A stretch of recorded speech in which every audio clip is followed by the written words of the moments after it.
সগু ধুলিতে ধুলিতে জাগে।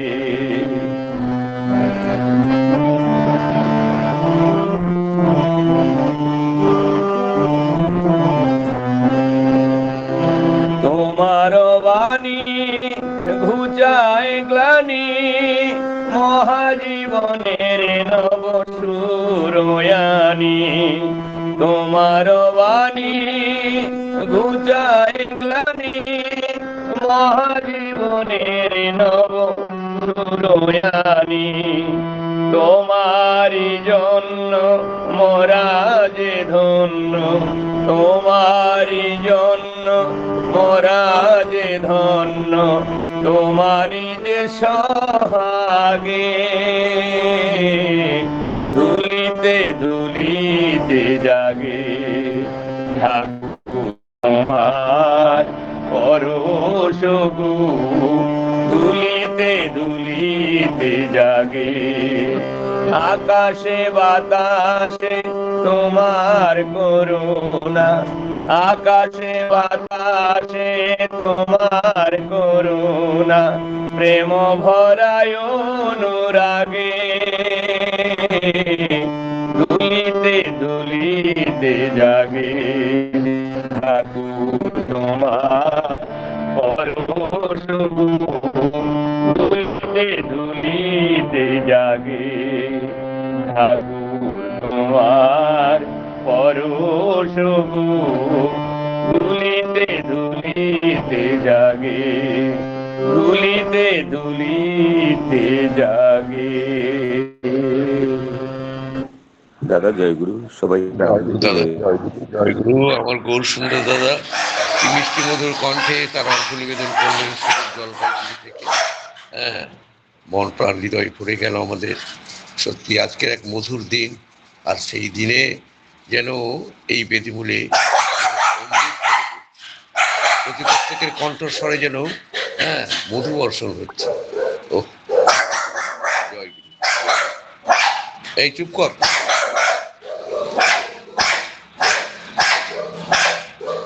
এবারে তৃতীয় সঙ্গীত পরিবেশন করবেন আমার শ্রদ্ধেয় শ্রীমতী স্বর্ণালী বিশ্বাস মা। আমার স্বর্ণালী মাকে আহ্বান করছি। মা জয়গুরু। আনন্দিত জয়গুরু। যেহেতু আজকে পর্দা তিরোধান দিবস 33তম, তাই পর্দার বিরুদ্ধে সঙ্গীত করার চেষ্টা করছি।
জয় গুরু বাবু, জয় গুরু, জয় গুরু, জয় গুরু।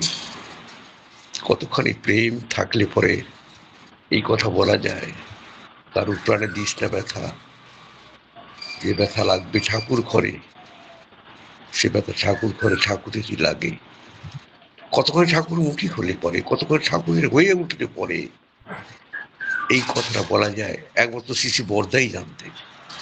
কারণ তার চেয়ে এত বেশি ভালোবাসা আর কেউ দেয়নি। তার স্বার্থ প্রতিষ্ঠার্থে তার যে আত্মনিয়োগ আর কেউ করেনি এ পর্যন্ত পৃথিবীতে। যাই হোক, অপূর্ব সঙ্গীত আমরা শুনলাম স্বর্ণালী মায়ের মিষ্টি কণ্ঠে। আজ এই শুভ দিনে আমাদের মন প্রাণ ভরে গেল।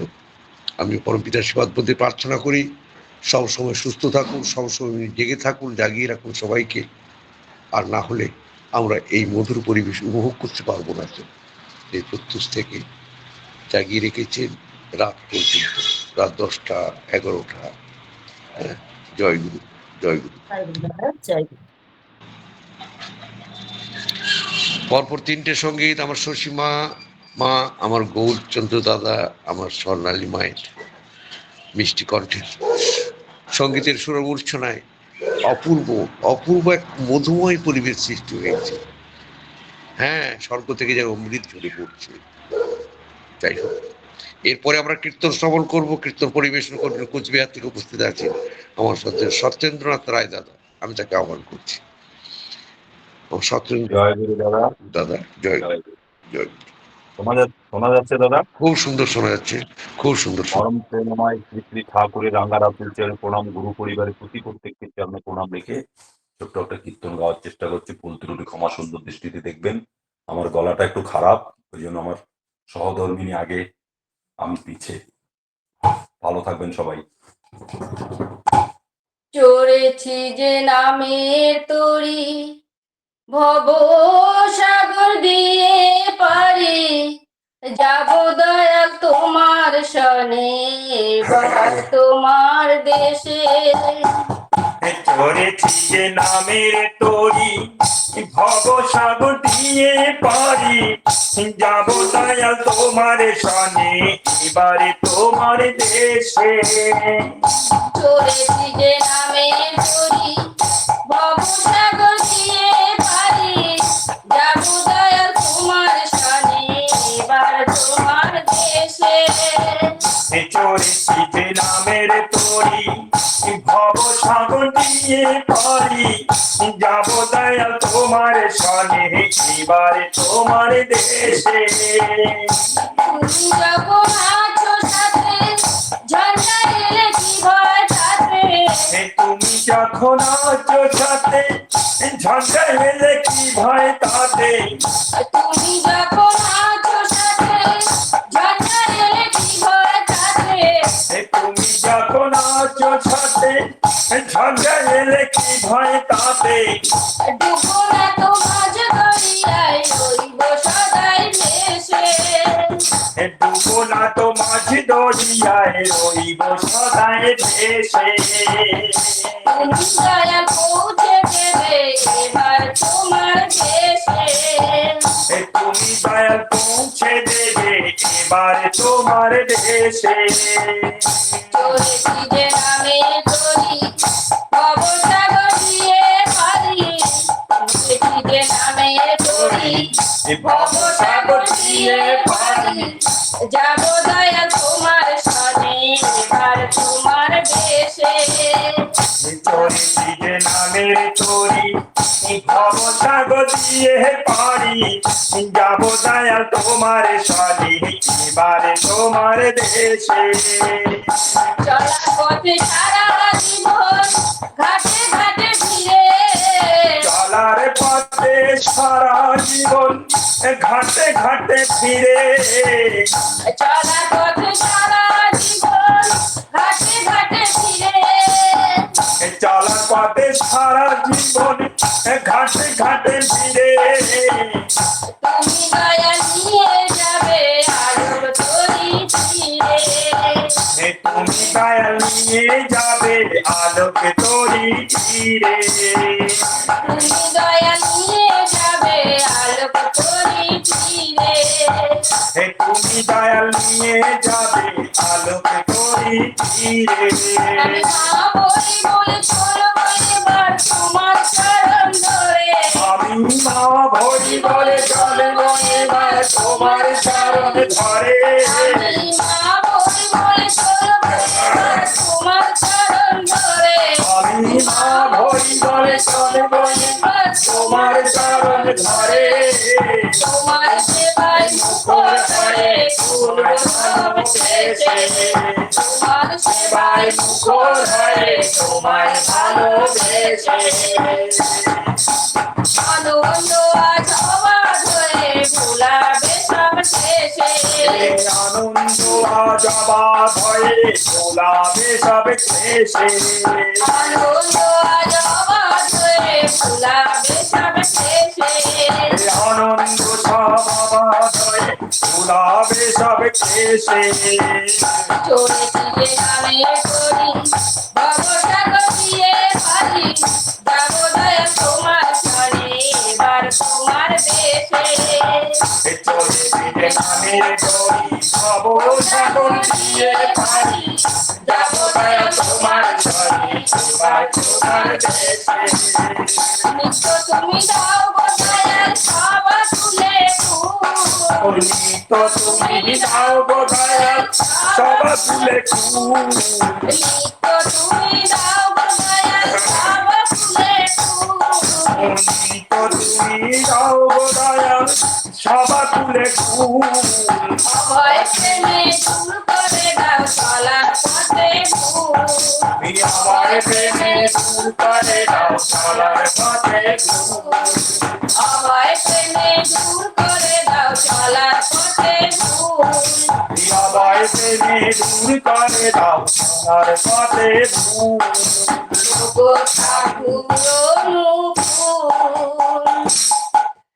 তুমি যখন মোর সার জেনেছি মনে তুমি যখন কান্দাবি মোর সারে জেনেছি মনে তুমি যখন কান্দারি মোর সার জেনেছি মনে তুমি যখন কান্দাবি মোর সারে জেনেছি মনে মায়ার বাদল ছিন্ন হবে চলবো তোমার সনে মায়ার বাদুলি ছিন্ন হবে চলবে তোমার সনে মায়ার বাদল ছিন্ন হবে চলবো তোমার সনে মায়ার বাদুলি ছিন্ন হবে চলবে তোমার সনে বর্ধনাতে জাগবে জীবন ভুলে সকল কাটে বর্ধনাতে জাগবে জীবন ভুলে সকল কাছে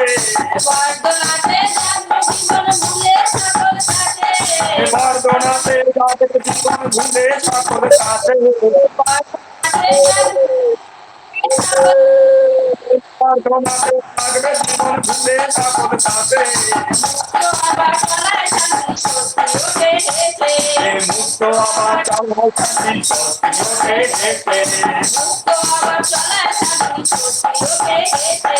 মুক্ত আবার চালায় শান্তি শক্তি ওঠে বর্ধনাতে জাগবে জীবন ভুলে সকল কাটে বর্ধনাতে জাগবে জীবন ভুলে সকল কাছে বর্ধনাতে জাগবে জীবন ভুলে সকল কাটে বর্ধনাতে জাগবে জীবন ভুলে সকল কাছে মুক্ত আবার চলায় শান্তি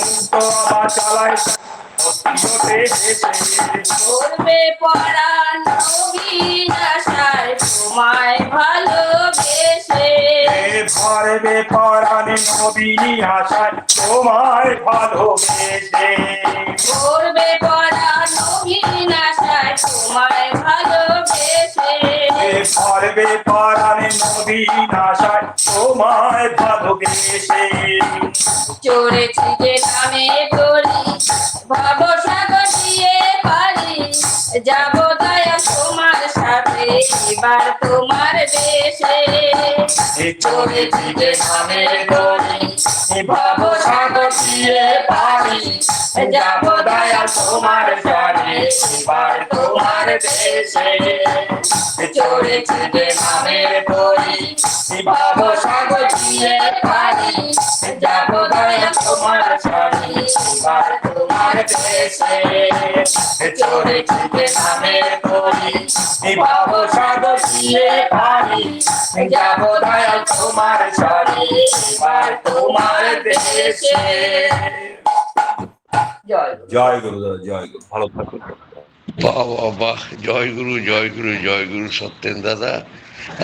আপনি যে বললেন যে আমার গলাটা খারাপ হয়ে গেছে বলে আমার সহধর্মিনী আমাকে হেল্প করছে, তা তো কিন্তু নয়। তিনি চিরকালই আপনার সঙ্গে আছেন আপনাকে সাহায্য করার জন্য। তা বলে না, ভাগ্যে ভাজ্যা তপে রাজা, আর কি পুণ্যে পুত্র। তাই আপনি সৌভাগ্যবান, এমন সহধর্মিনী পেয়েছে। শ্রী ঠাকুর যে কথা বলতেন যে বড় বউ না থাকলে আমার জাগতিক জীবন এত সুন্দর হতো না। সৌভাগ্যবান ছাড়া এমন ভাগ্যবতী স্ত্রী পাওয়া যায় না।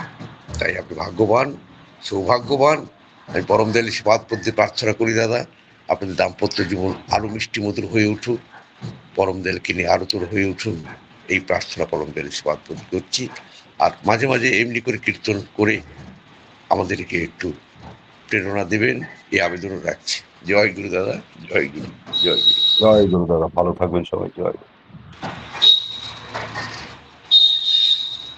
মধুর দিনে মধুবর্ষণ হচ্ছে এই বেদিমূলে, অপূর্ব। সেই প্রভাত থেকেই মধুবর্ষণ হচ্ছে হচ্ছে হচ্ছে, আর আমরা সৌভাগ্যবান তা উপভোগ করার সুযোগ পেয়েছি এই বেদিমূলে বসে। যাই হোক, এরপরেই আমরা ইষ্ট প্রসঙ্গ শুনবো। ইষ্ট প্রসঙ্গ যিনি করবেন তিনি আপনাদের কারণ অপরিচিত নয়। তিনি একজন সাধক মানুষ। পরম দয়ালের পার্শ্বদ বললে অত্যুক্তি হয় না। যাকে দিয়ে তিনি মরুতে মরুদ্যান সৃষ্টি করেছেন, আমার সেই মধুসূদন দাদা, মধুসূদন গায়েন দাদা, তিনি উপস্থিত আছেন। শরীরও খুব একটা ভালো না। আপনারা সবাই মিলে পরম দয়ালের সেবাত করতে প্রার্থনা করবেন, তার শরীর মন যেন ভালো থাকে। আর তিনি আজকে উপস্থিত থাকছেন। তিনি ইষ্ট প্রসঙ্গ করবেন সেই সুন্দরনগর মহারাষ্ট্র থেকে আমার মধুসূদন দাদা। জয়গুরু দাদা, আমার বর্ণঋত্বিক দেবতা, আমার মধুসূদন দাদা। জয়গুরু দাদা, মধুসূদন দাদা জয়গুরু। সদ্দেব মধুসূদন দাদা জয়গুরু।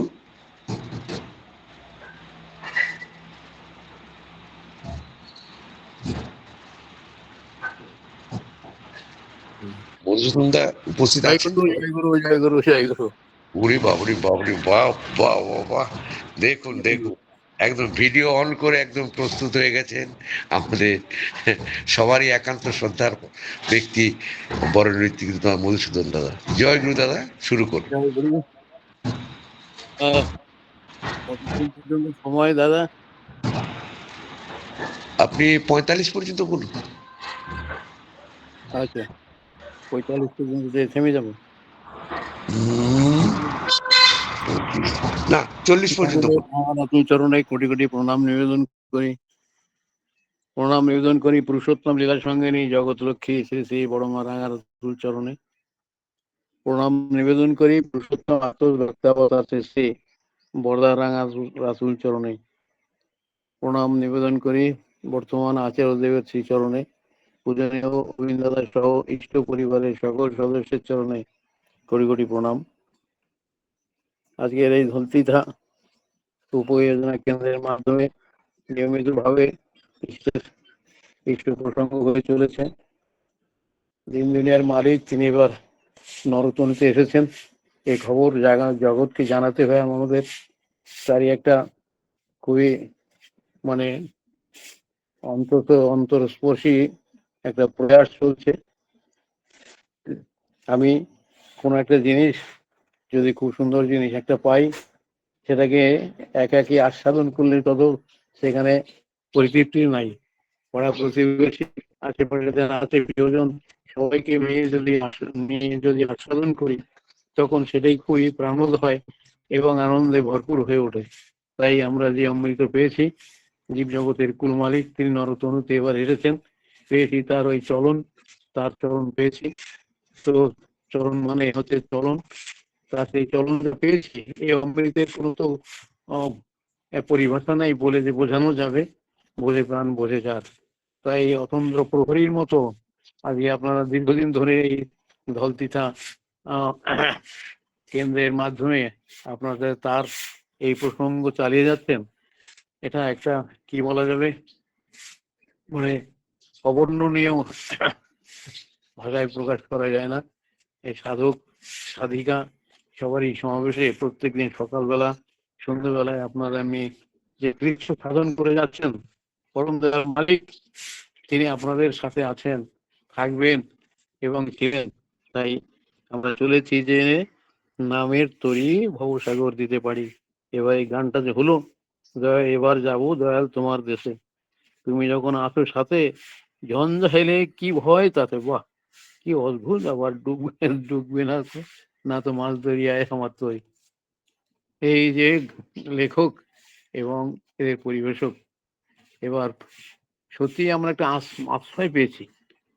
আমাদের জীবনটাকে আমরা নিজেরাই তো চিনতে পারি না, তাই তাকে আমরা এবার চিনতে পেরেছি যে তিনি আমাদের জীবনের ঈশ্বর, জীবনেশ্বর। আমরা আমাদের মা বাবার মাধ্যমে এই পৃথিবীতে আসি, তারা আমাদের গুরু মাধ্যম, এটাই সবই তারই ইচ্ছা। সৃষ্টি যেভাবে গণিত হয়ে চলেছে সেটাই, সে তার মাধ্যমে আমাদের আগমন, এবং আগমনের তিনি যুগে যুগে আসেন। যদা যদা হি ধর্মস্য গ্লানির্ভবতি ভারত তদাত্মনহম সৃজম্মুহম পরিত্রাণায় সাধুনাং বিনাশায় চ দুষ্কৃতম ধর্ম সংস্থাপনার্থায় সম্ভবামি যুগে যুগে। তিনি তো বলেছেন তিনি যুগে যুগে আসবেন, এই চরমে চরম প্রকাশ মহাকল্কি রূপে তিনি এবার এসেছেন। আর আমাদের পরম ভাগ্য আমরা তার চরণে, তার চরণে অভিষিক্ত হতে পেরেছি। তো সুতরাং তিনি আমাদের এবারে ওকে বৈজ্ঞানিক মানে আহ পদ্ধতির মাধ্যমে আমাদের জীবনে এই গৃহে বসেই সাধন ভজন করে যে তাকে আমরা প্রাপ্ত করতে পারি বা প্রাপ্ত হতে পারি, সেই অনুসন্ধান আমাদের দিয়েছেন। তিনি এবার বলেছেন জগতের জঙ্গলের সন্ন্যাসী চাই না, সংসার ধর্ম প্রতীক মানে পরিত্যাগ করে আমরা মানে তাকে নীরবে নিরালয়ে তার সাধন ভজন করতে আমরা চাই না। সংসার নয় রে অসার, নয় রে সংসার, নয় রে অসার, নয় রে মিশে, নয় রে মায়ার ফাঁদ। তুই আপন গুণে সংসার নিজ গুণে কাঁদবি না হয়, কাঁদবি না হয় কাঁদবি। এমনি করে সঙ্গীত আছে, সংসার নয় রে অসার। সংসার তো অসার নয়, সেটা তিনি আমাদেরকে নিজেই তিনি সংসারী হয়ে সারা জীবন এমনি করে সংসারের সমস্ত জীব, শুধু জীব জন্তু সবার প্রতি তার সমভাব ছিল, অপার অনন্ত অসীম মায়া মমতা ছিল। তিনি এক সময় আমাদের তার অনুগামী যারা তাদের কাছে একটা আবেদন রাখলেন, একটা রাম ছাগল নিয়ে। তো রাম ছাগল তার বর্ণনা করে দিলেন তিনি, যে এরকম ধরনের উঁচু, এরকম তার শিং, এরকম তার দুটি কান, খুঁজে দেখ। সেই যার অনুগামী তারাই সব কি হলো মানে বিভ্রান্ত হয়ে গেল, কোথায় সেই ছাগল, কোথায় সেই ছাগল। তো ইষ্টের কাজে তিনি তো তাদের মাথায় বুদ্ধি, দাদামি বুদ্ধির যুগামী নিরন্তর স্মৃতি যুগে যুগে, তিনি তো তাদের অক্লান্ত পরিশ্রম দেখে মাথায় যুক্তি মানে সেই সাড়া দিলেন কোথায় কোন দিক থেকে যেতে হবে। পাওয়া গেল সেই ছাগলটা, সেই ছাগলটা এনে তাকে ওখানে ছেড়ে দিতে বললেন। সেই ছাগলটা থাকলো এখানে, থাকলেও ঘুরে ঘুরে তার একটা থাকার জায়গা, খাওয়া দাওয়ার ব্যবস্থা ঘরের ঠাকুর সব করে দিলেন। তারপরে সেটা ওই যখন ঠাকুর বসতেন তখন ওই ছাগল যেখানে থাক সে এসেই এখানে উপস্থিত হতো এবং ঘুরে ফিরে সবাইকে দেখতো। যার মনের ভেতরে কোনো কুভাবনা আছে ঠাকুরের প্রতি, ঠাকুর কি প্রকৃত মানুষ হবে, ভগবান কি না, এইসব দেখে দেখে সে যেন অন্তর্যামী হঠাৎ যে তার পিছনে যে তাকে মারতো গুতো, সে বলে কে গুতো মারছে কেন, গুতো মারছে কেন, এই এখন সে অস্থির হয়ে যেত। পাশাপাশি যারা আছে বলছে, দাদা আপনি ভেতরে ভেতরে নাম করছেন? তা বলছে তো না, আমি সংসারের মানে আমার প্রতিবেশীর সঙ্গে একটা ঝগড়া হচ্ছে, এইটা নিয়ে মাথার ভেতরে ওই তো এখানে এসেছেন, যে উদ্দেশ্যে এসেছেন আপনি সেটার প্রতি আপনি লক্ষ্য করুন। আর এই যে একটা পশু কোন মানে অপকর্মের ফলে যে এই জীবন পেয়েছে, তার সেই জন্মটা কাটাচ্ছে, কিন্তু প্রকৃত প্রস্তাবে সে এই মালিকের অনুগামী ছিল, তাই মালিক তাকে সন্ধান করে এবার এনেছেন। এমনি করে যতক্ষণ পর্যন্ত ঠাকুর তিনি লীলা করতেন ততক্ষণ সেই ছাগলটা বসে থাকতো। এবং এই ধরনের মানসিকতা নিয়ে যারাই আসতো তাদের যে গুঁতো মারতো। মানুষের সেই ছাগল আমি দেখি নাই, দেখার ভাগ্য হয় না, গল্প শুনেছি। এমনি করে তিনি এক সময় একটা বললেন কি একটা এড়ি গরু আনতে, মানে গরু, ষাঁড় গরু নিয়ে আসতে বললেন। খুঁজে পশ্চিমবঙ্গের থেকে সেটা এটাকে পাওয়া গিয়েছিল। এই গরুটা নিয়েও তিনি তার কাছে রেখেছেন। এই গরুটা এসেই সব ঘুরে ঠাকুরের সঙ্গটাই পছন্দ করতো। এরা পূর্ব জন্মে মানুষ ছিল, তাদের কি কর্ম ছিল জানি না, সেই কর্মের ফলে পশু জন্ম গ্রহণ করেছে। এমনি করে তিনি এবার এসেছেন আমাদের কাছে। আর এবার আসার ফলে তিনি আমাদের দিয়েছেন বাঁচার পথে অমৃতবাণী, যজন যজন ইষ্টভীতি, এটা এই যে ত্রিসূত্র, যজন যজন ইষ্টভীতি, স্বস্ত্যয়নী সদাচার, তো এগুলি আমাদের প্রতিপালন করে চলতে হবে। তিনি এবার ঘরের সন্ন্যাসী চেয়েছেন, জঙ্গলের সন্ন্যাসী চাননি। তো এই সংসারে থাকো, সংসারে ওই বান মাছ, বান মাছ দেখেছেন? বান মাছ মানে ও, এটাকে বান মাছ বলা হয়। মানে কাদার মধ্যে থাকে, গভীর কাদার মধ্যে থাকে, ওরা ওটাকে তো পাকাল মাছ বলে, পাকাল মাছ। পাকাল মাছও বলে, বান মাছ বলে, আর পাকাল মাছও বলে। যাই হোক, ছোটবেলায় আমার বাড়ি ছিল যে পূর্ববঙ্গে, সেই পাশ দিয়ে একটা নদী গেছে, সেই নদীটার নাম হচ্ছে মিষ্টি জলের নদী। সেই নদীটার নাম হচ্ছে সোনাই নদী। সেই সোনাই নদীতে এইসব এই মাছ, ওই মাছ ওই কাদার তলায় আছে, কাদার তলায় আছে। আর ওখান থেকে ওর যে একটা নিঃশ্বাস ছাড়ে, একটা বুলবুলি ওই জলের মধ্যে একটা বুলবুলি এমনি করে উপরে চলে আসে। এটা যারা সুদক্ষ এই মৎস্য সঞ্চয়কারী, তারা এটা বোঝে। আমি ছোটবেলায় মাছটা ধরতাম খুব, আর এটা আমার খুব জানা ছিল। ওই বান মাছ বলে, ওই শালবান, শালবান মাছ একটা, সেটাগুলো খুব বড় বড়। আর গচি বান বলতে একটু ছোট ছোট, যেটা এই মাটির মধ্যে, এই জলের তলায় মাটি, তার ভেতরে এরা থাকে। তাই সেখানে ওই ডোঙায় বসে তাল গাছ কেটে একটা ডোঙা তৈরি করা যায়।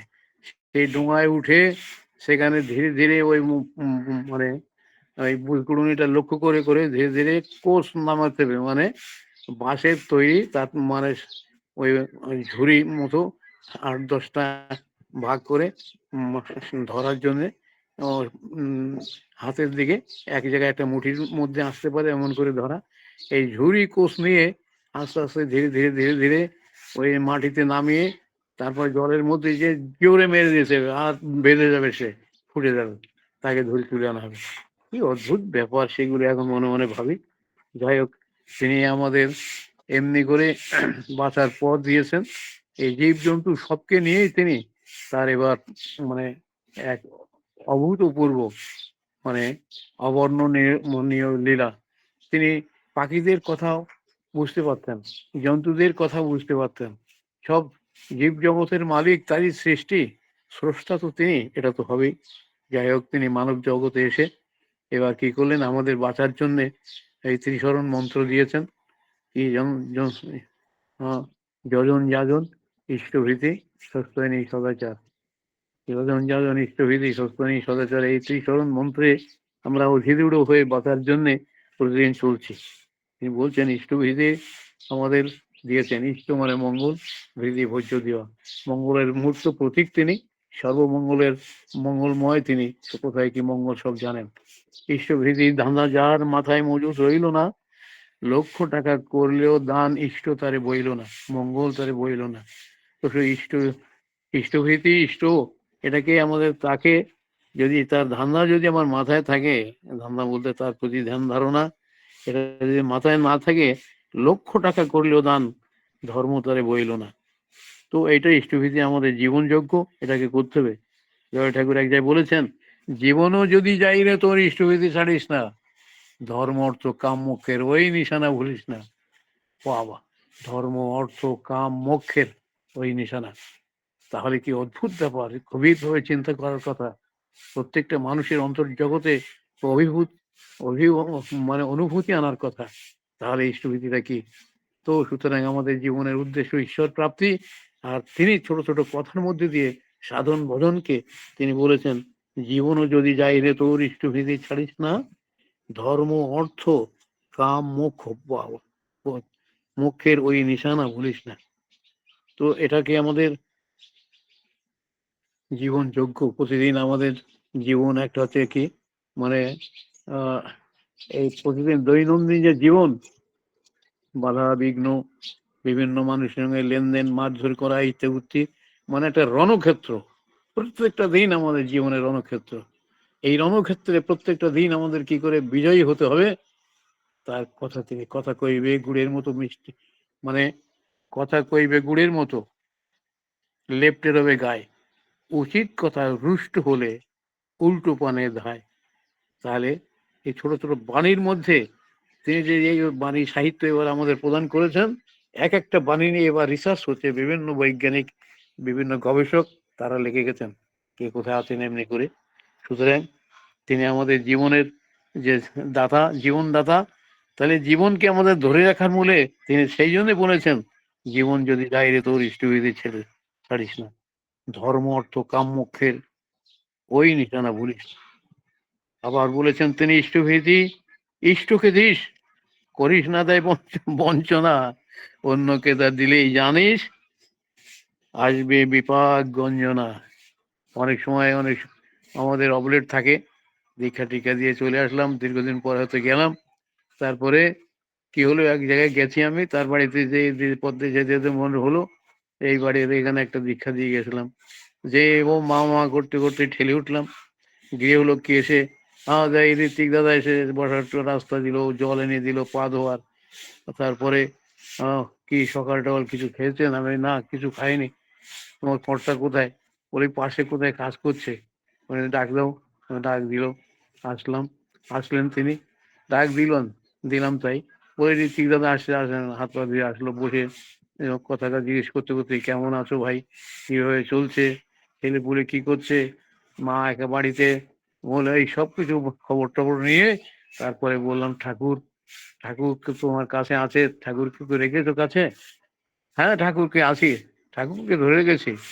তারপরে জিজ্ঞেস করলাম, ইষ্টবিধিটা পাঠাচ্ছ? হ্যাঁ বলে ওইটাই কি ইষ্টবিধিটা ঠিক মতো পাঠানো হয় না, আছে বাড়িতে ঘরে পড়ে আছে কিছু, পাঠাইছি কিছু। বুঝলাম তাকে ইষ্টবিধি সম্পর্কে বোঝালাম, ইষ্টবিধি জীবনযোগ্য, এটাকে তবু দিবি না বাদ, আমাদের জীবনযোগ্য।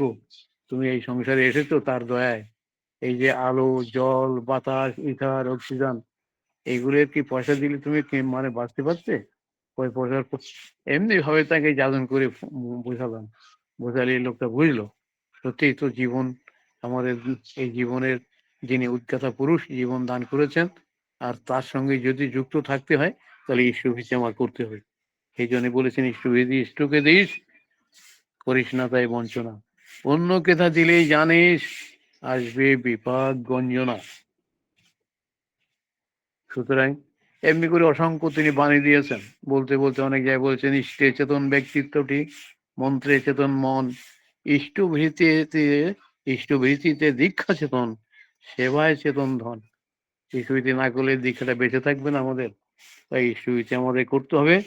সুতরাং ইষ্টভীতির ধান্দা যদি মাথায় মজুত রইল না, লক্ষ টাকা করলো দান, ধর্ম তারে বইল না। একবারে এক মারোয়াড়ি, মানে ঠাকুর তখন হিমায়তপুরে লীলা করছেন, সেই মারোয়াড়ি ঠাকুরের দীক্ষা নিয়েছেন। তো দীক্ষা নিয়ে তারপরে সে তার জীবনে ঠাকুরকে অনুভব করতেই পারেনি, যা মজা হলো। ওই টিভিতে টিভি কিছু করতো টরতো না, কি যা কিছু করতো, একদিন ঠাকুরের কাছে মানে আসছে, আহ, ঠাকুরের কাছে আসছে, তার বাড়িতে যে চাকর বাকর আছে একটাকে নিয়ে তার মাথায় একটা ছোট একটা বস্তা, ওই বস্তা এক বস্তা, মানে ওই টাকা গুনে গুনে টাকা ছিল, সেই মানে কয়েন যেগুলি মুদ্রা, সেগুলি ভরে ওর মাথা দিয়ে আসে, এসে ও ঠাকুরকে প্রণাম করছে। আর ওই যে মাথায় করে নিয়ে ও তো দাঁড়িয়ে আছে, প্রণাম করতে পারছে না, কোথায় রাখবে সেটা মাথায় ধরে গেছে। তো ঠাকুর সেদিকে তাকাচ্ছেন না, তার সঙ্গে ও প্রণাম করলো, তাকেও কিছু বললেন না। এখন এ মনে মনে অস্বস্তি প্রকাশ করছে, কিছুক্ষণ দাঁড়িয়ে ভাবছে কি শালা, এত কষ্ট করে আর একটু টাকা পয়সা নিয়ে আসলাম, ঠাকুর আমার দিকে তাকাচ্ছেন না। এই করতে করতে হঠাৎ এক সময় ঠাকুর গল্প করতে করতে হঠাৎ ওদের দিকে তাকিয়ে বলে, আগে এই বস্তার মধ্যে কিরে একটা দুর্গন্ধ বেরোচ্ছে তো, এটাকে কেউ নিয়ে যা, এই পদ্মার জলে ফেলে দিয়ে। বলার সঙ্গে সঙ্গে মানুষ যারা তারা ইষ্ট আদেশ পালন করে, যে একজন সেটা মাথায় করে নিয়ে পদ্মার জল ফেলে। এখন এই লোকটা বলছে, কি এতগুলো টাকা জলে ফেলেছিল, এত কষ্ট করে আমি নিয়ে আসলাম এটা মাথায় মুড়িয়ে, সে তো ভাবছে অদ্ভুত ব্যাপার। তারপরে সে চিন্তা করছে, এই পয়সাগুলো তিনি রাখলেন না, তার রাখলে কাজে লাগতো, আর আমার কাছে থাকলে কাজে লাগতো, সেগুলো ব্যর্থ হয়ে গেল। কিছু পরে, অনেকক্ষণ পরে ঠাকুর তার দিকে তাকিয়েছেন, কি রে খুব ব্যথা লেগেছে? কেউ কিছু আর বলছে না, বলে দেখ তোর চেয়ে ব্যথা আমার লেগেছে।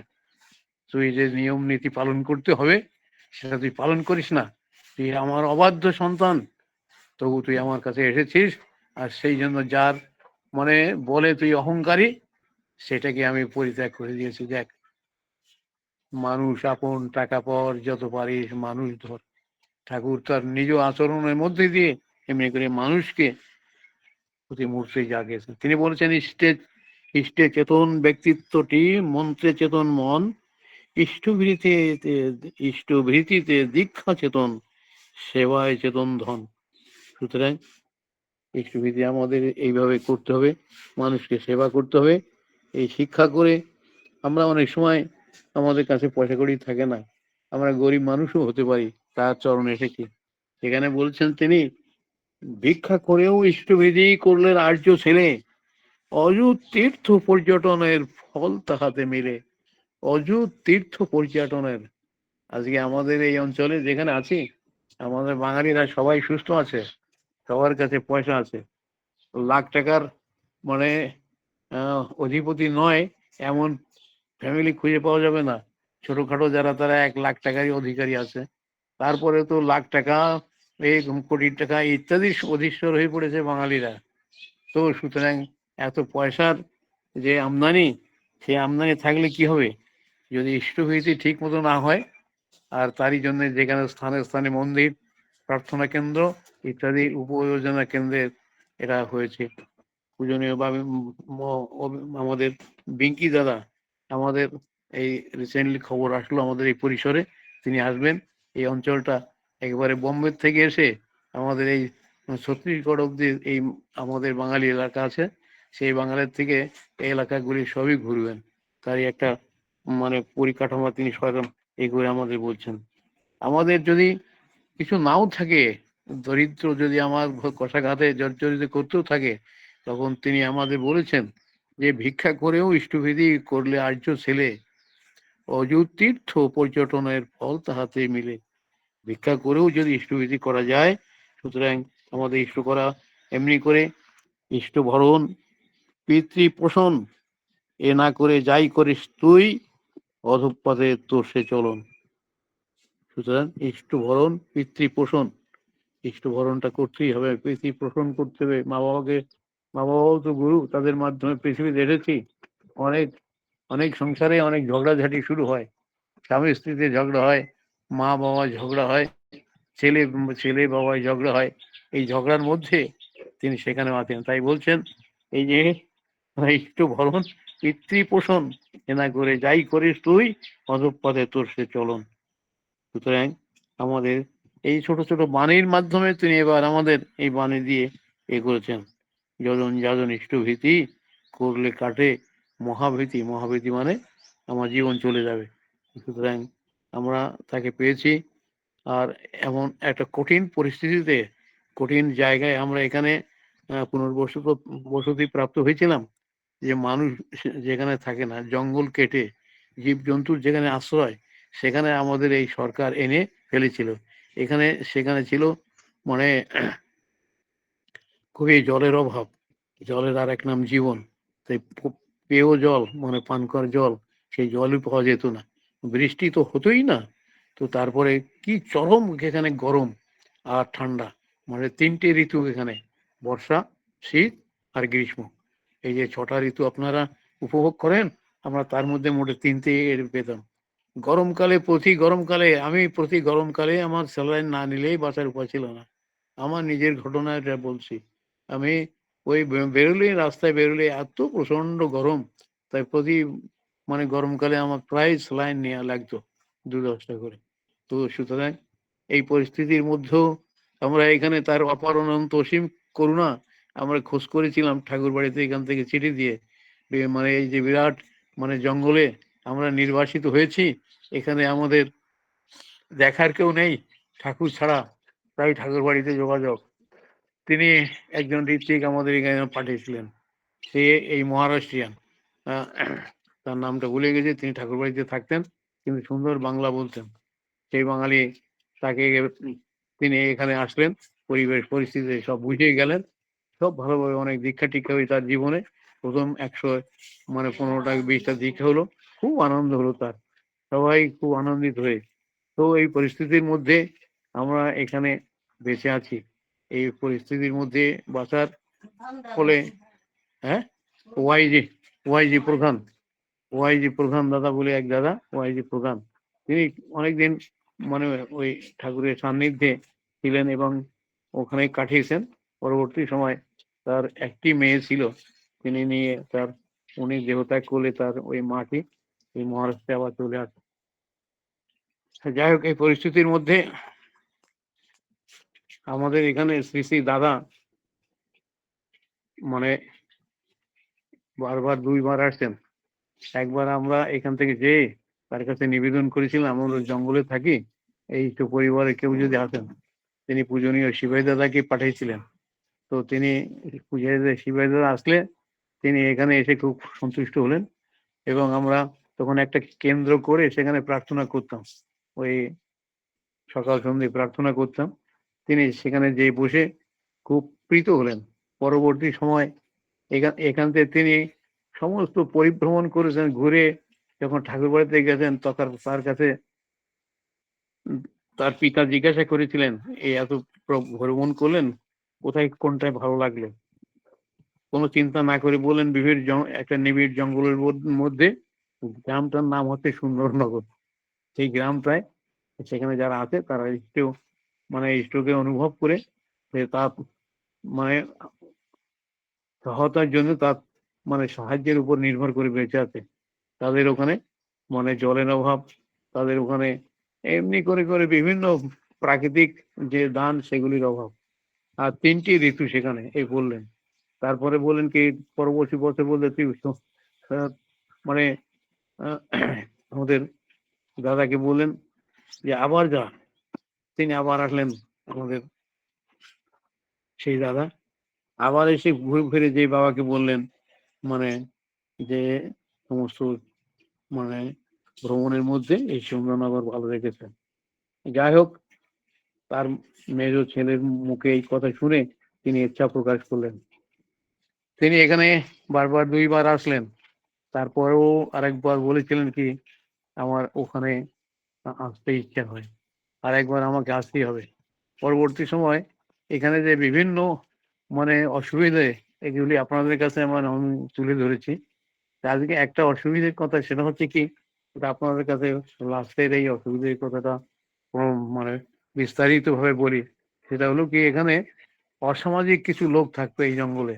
অসামাজিক লোক যাদের বলা হয় ওই জঙ্গলে জঙ্গলে থাকে, এদের কি বলা হয়? হ্যালো, এই জঙ্গলে ওরা থাকে কি বলে? আরে না, ওই যে যারা মানুষের মার্কা ইত্যাদি, আদিবাসী না, ওই যে কি ওই আগে দস্যু দাদা, আগে দস্যু দস্যু ঠিক না, এরা হচ্ছে